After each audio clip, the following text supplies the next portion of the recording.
Hi, my name is Daniel Johnson. Over the summer for a TOK assignment, I read text Meditation 1 and 2 by René Descartes. In René Descartes' Meditations 1 and 2, he begins to question a number of his beliefs and opinions that he had accepted growing up. But now, he is uncertain that they are true. He waited until he had retired so that his mind was free from worries and concerns, and he had time to think. Up until this point, he had accepted that his beliefs and opinions were learned from the senses or through the senses. Which brings me to the first question.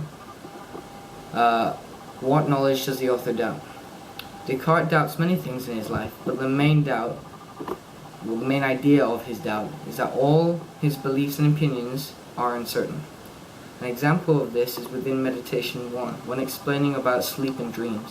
He says, "At the same time, we must at least confess that the things which are represented to us in sleep are like painted representations which can only be formed as the counterparts of something real and true, and that in this way those general things, at least eyes, a head, a full body, hands, are not imaginary things, but things really existent."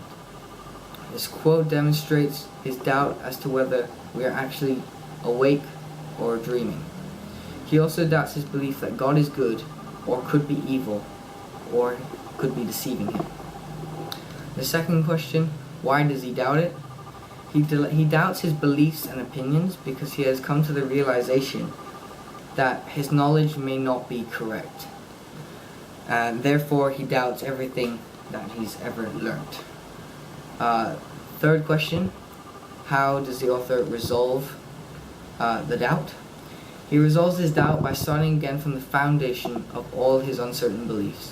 He comes to the realization that he thinks and therefore he is.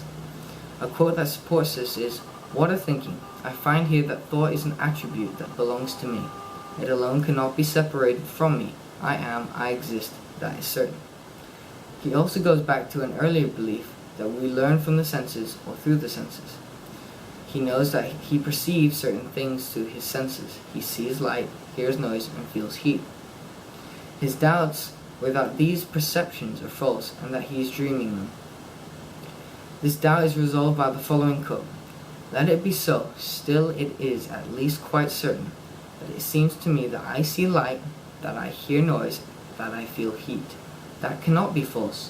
Properly speaking, it is what is in me called feeling, and used in this precise sense, that is no other than thinking." That brings me on to the final question as to what radical doubts I have. I found this question quite interesting because I don't think I really have any radical doubts, but as I've been to many and lived in many countries, and so I've seen a lot of religions such as Islam, Buddhism, Christianity, and they all seem to respect and believe in a higher power that exists. And so I guess what my doubt is that I doubt the certainty of a higher power. Thank you.